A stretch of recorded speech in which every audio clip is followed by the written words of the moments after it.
Welcome to this lecture on economics in Christianity, in which we look at the intersection between our faith and monetary systems that affect us corporately and individually in our country.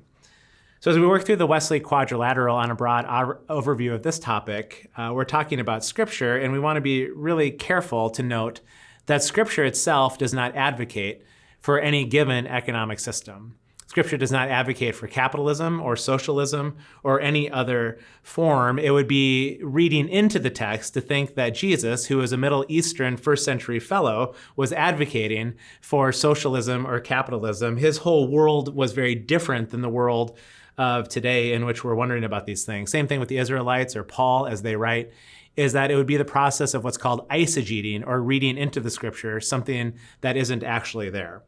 What we can say is there in Scripture is that the prophets of the Old Testament are very concerned about two things that are part of the community of faith that shouldn't be part of these Israelites. One is idolatry, but the second thing is that they're not taking care of the disadvantaged in their community, specifically the widows and the orphans. So there's a lot to learn about the expectations of the community and taking care of those in need from the Old Testament. The Scripture also seems to indicate that even more than acting generously towards people or having an open-handed look at life is how we see one another.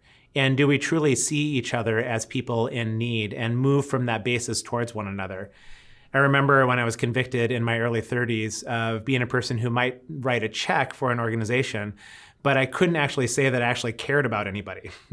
And so I did the hard work of asking God some really hard questions in my own life about how I actually saw people and could I begin to see through the lens of compassion.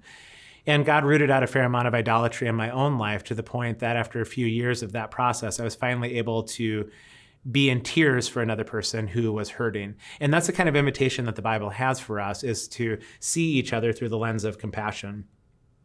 One other thing we'd have to talk about is that sometimes we get confused in American culture that economic prosperity means that you are somehow blessed. And we equate these two in this syncretized or blending of ideas of our culture with the kingdom. And so those who have a lot are blessed by God, and those who don't have a lot are not blessed by God.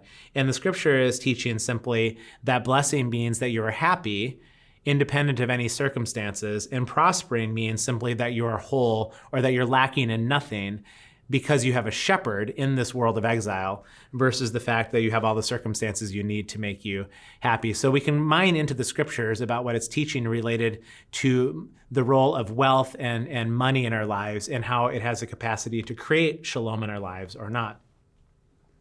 From a tradition standpoint, it's fun to investigate the long and rich history of the Catholic Church, and specifically the monastic tradition or other figures within the Catholic Church who have taken vows of poverty to give up the pursuit of wealth and money and power for the sake of other people. And so as you look into this conversation, a lot can be learned from people who sort of excised themselves from the culture at large and lived in a different kind of way where they weren't beholden to the spinning nature of money and finances as wealth to create well-being. Protestant church, by contrast, has again a mixed history of this because it is decentralized, and you'll see a lot of wonderful Protestant witness of churches and parachurches who have helped other people in need. Some of the more recent ones, like Habitat for Humanity or missions trips, Salvation Army, some of these ministries have really reached out economically and socially to people in need. But on the flip side, the Protestant church has been the primary perpetrator of the health and wealth gospel, meaning that if you just have enough faith, God will certainly bless you with financial blessings. And understanding the falsity of that system is also really helpful for understanding how money can either be an idol or not an idol in our lives.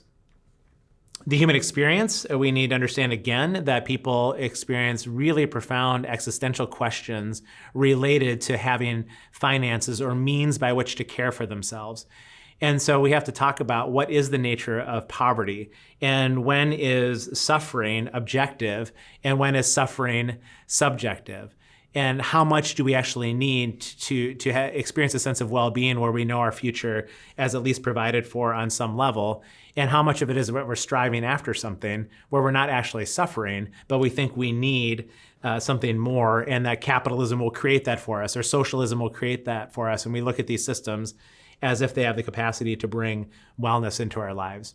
And what does it mean to be content with a certain amount of financial wealth versus striving after more? It's an interesting relationship of, if you don't have enough money to work with or enough resources to work with, it creates a profound sense of dis-ease in your life. But if you have too much, you end up being hollowed out as well, and you keep leaning into wealth as a means of creating that sense of well-being in the future. I think it's really important as well to become a student of some of these systems, to understand the origin of capitalism and what Adam Smith was up to when he wrote his books that really brought a mix of individualism and capitalism into this world for the first time, or looking at Karl Marx as well and what he was advocating for in socialism. These are really heated conversations for a lot of people. And there's a lot of tug-of-warring going on that's even dividing families one from another so often in this. So to be a sober-minded person of the kingdom means that you're going to want to educate yourself beyond the sound bites of our faith and beyond maybe any one thinker or two thinkers.